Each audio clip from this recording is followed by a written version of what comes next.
Hi, welcome to another installment of Oracle DV Tutor. Today I'm going to take you guys to the Oracle architecture. Basically, I'm going to show you guys how how when you're sitting at home, when you're using your Oracle software, what are the internal processes for your connection to the Oracle server. So and then this is going to be a series, by the way. So I'm not sure how long this will go, but this is the first part is going to be architecture. So basically, this is what happens when you're at home using connect to your Oracle server. Basically, you see yourself basically, and what you do is when you connect to an application, let's say SQL Plus, SQL Developer. What happens is that the process that you have on your computer, because you installed the Oracle software on your computer, connects to the server process, and then that basically leads you to create a connection to your Oracle software. And basically, this is just more what it looks like internally. What I just said, the user process. You connect with the server process, going back and forth, and then you get yourself a connection to the Oracle server. And also, so this is referred to as a connection. But when you're connected, basically the proper term for that is actually a session, a user session. And these are the definitions that Oracle has on its website for connection and for session. And then there are two kinds of connection you can have. You can have a dedicated server connection. You can have a shared server connection. Basically, in terms of the dedicated server connection, basically what's going to happen is that means that only you as a single user is connecting to the server process, and eventually to the Oracle server. So basically, as you guys can see, what I have up here, I'm referring to your computer as a client. Basically, what happens is that when you connect to the SGA, which you see at the bottom, which is part of the Oracle server, eventually you get an Oracle instance. And pretty much this includes just how you go with how you which device you're using, and yeah, this is more for like if you yourself are disconnecting and you're just accessing to the Oracle software by yourself. And then so this is what happens internally in terms of having a single user connection to the Oracle server. Basically, you're the client, and then also on your machine, on your computer, you have what's referred to as a listener. Basically, what a listener is again, just think of an ear. Basically, it sits on your computer. It listens in on your connection, and then eventually links you to the Oracle server. And as you guys can see, basically once you connect to the listener, you're gonna be able to access the Oracle server, and then eventually you can access your database. So the first part is when you connect by yourself. This is a dedicated server. This is referred to as a again, this is a connection. And then here, when you get to this point, this is actually referred to as a database instance. Basically, what this means is that you were able to go to the listener, you establish your connection, and then now what you did is you connected to the database, and then you're basically in a session. And again, this is just the architecture for a single user connection to the Oracle software. And this is the shared server architecture. So basically, the way that it works is it's just a little bit different, because remember how I told you with a dedicated server, you're the only person who's access to the Oracle software. But now, let's say you have multiple users who are multiple users, and they are all connecting to they all want to connect to the Oracle software, to the Oracle server. What happens is that you have multiple user processes, which are part of all these different applications. And what happens is that instead of having a server process basically be responsible for the user process that that's gonna spawn when you're trying to connect to the Oracle software.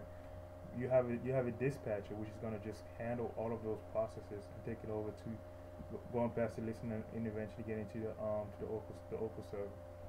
And then again, the benefit of having it of using this is one of the things that I should have told you guys in the undedicated server connection type is that what happens is that you only have when you have one server basically just connecting into one server process and one one user process connect, like, you know, in creating in that one connection.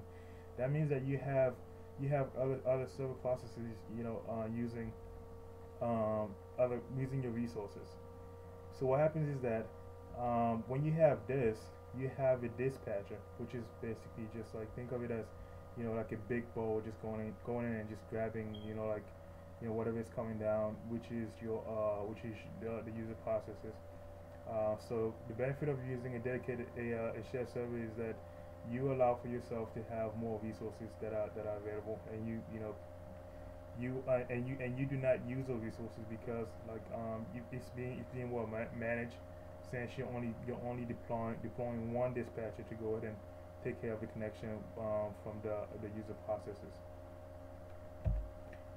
This is just the architecture for the shared server. You have a client to listener to dispatcher connection. Basically, you can the users. Just remember, this is not just one person. This is multiple users. They're all connected to the same listener, and then eventually, as you guys can see, the dispatcher is responsible for taking care of all those processes, the user processes, and lay them into the basically connected to the Oracle database, the Oracle server. And again, yeah. So from the dispatcher to the shared server process and to the Oracle database. Okay, and then this is just I'm going to focus now on the Oracle server architecture. Basically, Oracle is very simple. You have a system global area, also called SGA. Basically, what it is a memory structure and it's combination of memory structure and background processes. And that's the most in terms of the management of the Oracle software. That's one of the things. That's one of the words that you most commonly encounter. The next one is a PGA, also known as a Program Global Area. Basically, what it does is it stores the data for server processes and the dispatcher and the shared server, the server processes, the shared server processes, and the dispatcher process. So basically, I'm going to show you guys exactly what I mean by storing the data for these processes. And then the next word, really important, what you guys are going to come across is the UGA, the user global area. Basically, it's sort of it's part of the shared server connectivity. So basically, what happens is that when you have a shared server, then you have all these users who basically allowing for the user process to join in and become part of this one of the dispatcher process.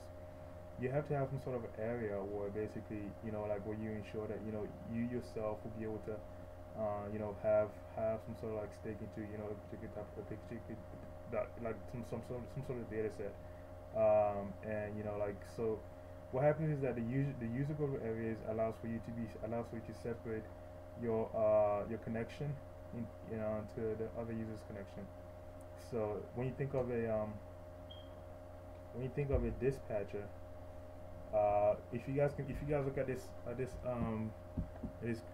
diagram one more time, like a user global area would be one of these lines, where basically you just have one single window or one single tunnel for your connection, and basically it allows for you to have a particular memory area for the session that you eventually make when you get to the SGA.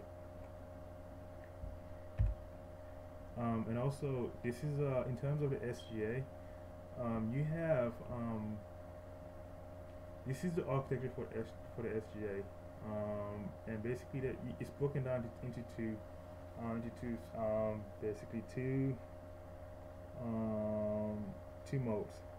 There's a virtual mode and there's a physical mode for HGA. So basically, in terms of the virtual mode, you have, remember I mentioned the memory structures and the background processes. Those are part of the SGA. So as you guys can see, when I say memory structures, I'm referring to the shared pool, the database buffer cache, the large pool, Java pool, redo log buffer, recycle. Actually, you know what? Yeah. So this is one time memory structure. This is one time memory structure, and these are just separate. As you guys can see, these ones are just optional. The large pool and Java pool are optional. And then when I say background processes, I'm referring to the SMON, database router, checkpoint, and all these background processes. And then this is the PGA. This is sort of like if you were making a dedicated connection, this would be where your session would be, like where the direct connection to a particular set of data would spawn in the PGA, as opposed to, let's say, if you made a shared server connection where it's actually the UGA that you're relying on for your direct window into a particular set of data set or memory. And remember, guys, I told you this is for the virtual. This is the virtual aspect, virtual mode for the SGA. And then this is the physical mode. In terms of the physical mode, basically what happens is that you have all these files. You have these important files, the data file. You have the control file, and you have the redo log file. And you have like all these optional files like archive log files and like, yeah, this might be the only optional one, and this one will only apply if you're running your database in archive log mode. And then this one is a very important file. It's called a parameter file, or basically this is where you have your initialization parameters for your connection to the Oracle software. So basically, this is the file that's going to be read. If you don't have a parameter file, you either need to have a parameter file or a server parameter file to be able to connect to the Oracle software. And this is a password file. This is very important. Basically, that's where all your passwords are going to be located. So when you create an Oracle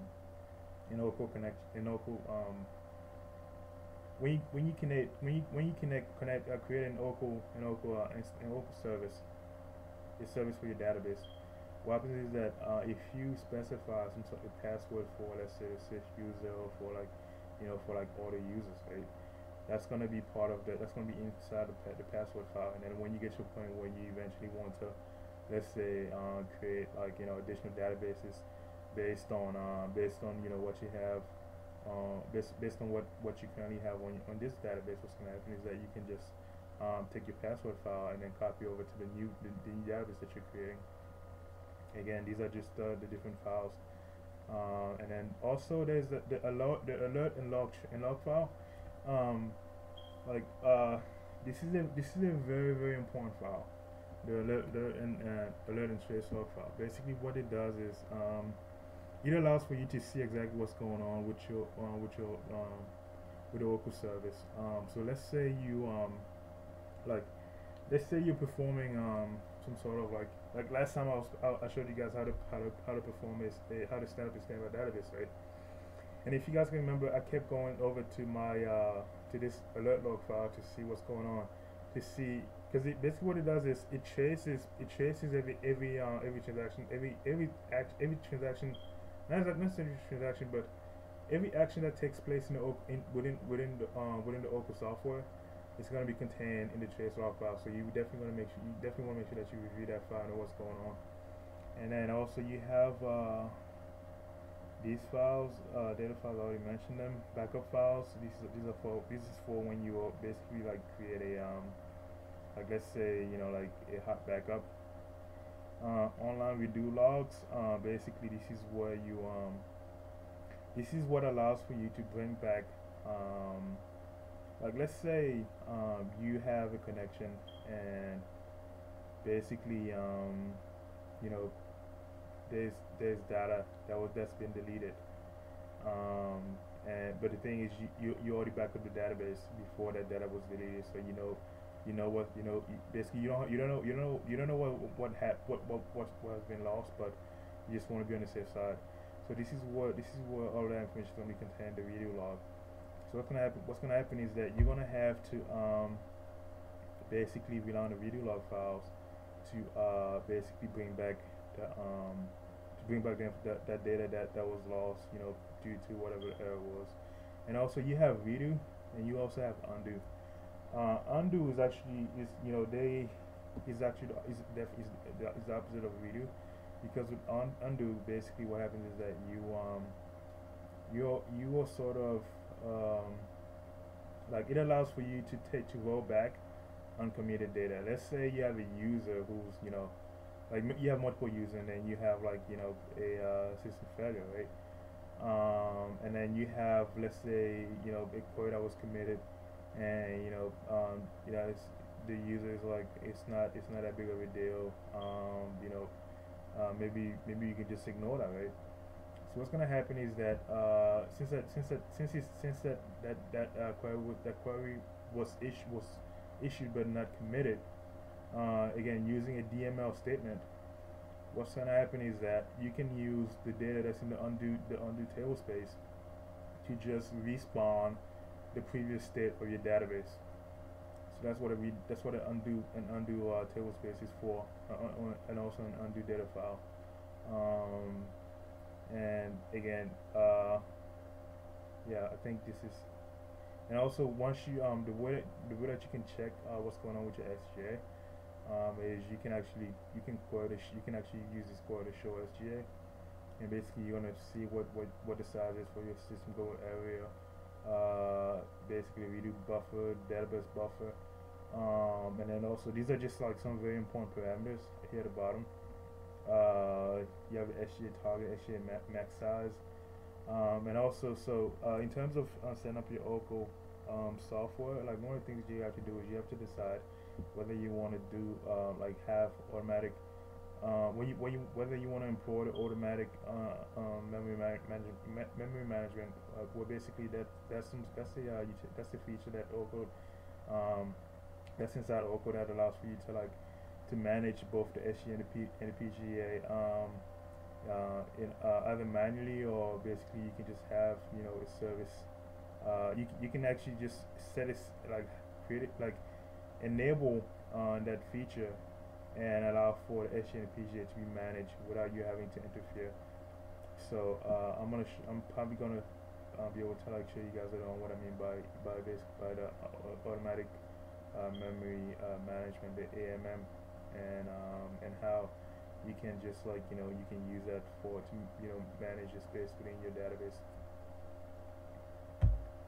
And also these are just keywords of today's session. Basically, point go area. Definitely these memory structures, they actually stand out when you guys come to use Oracle more. The database buffer cache, the dictionary cache, and the redo log buffer.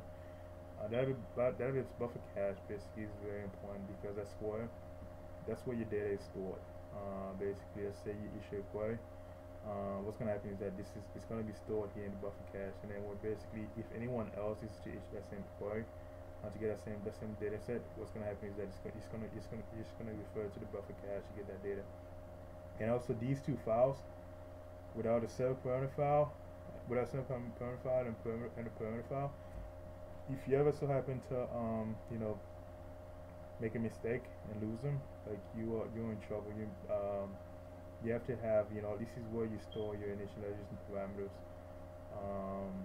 And then this one again, this is very important. Also, this is a text document file, and this is a binary file. By binary I mean that you cannot read this. This can only be read by your computer. This one is human readable. So basically you can let's say I want to create an ASM instance, right? I'm just going to put an instance type, and then I would just like type in ASM. So I can I can personally like tamper with the settings of my Oracle software using this file, but this one I can't do it. So that's why when you are using any application, what you have to do is you have to create a parameter file from your SB file to be able to like make some changes to your software, and then recreate a sub parameter file to implement those changes. Or you can just like start up your database with the SB file, which I would not recommend because nothing it's not being think about it this way, right? The parameter file is for like it's like let's say you want to like create a connection really fast, and you don't want to like change any of the settings. No, you do make some changes, but the thing is, your changes will not be permanent. From best of my knowledge, they will not be permanent. So that's why you want to have a sort of permanent file where basically everything is permanent, and you can always if you do mess up, you can always go back to previous state. So I think this is it. And I'm also remember I told you guys this is only one. What I'll do is actually I will have a fundamental 2, and then I will have like a I will go into more details as far as what the different parameters are, and how do you set them. I mean, some of them you can only set them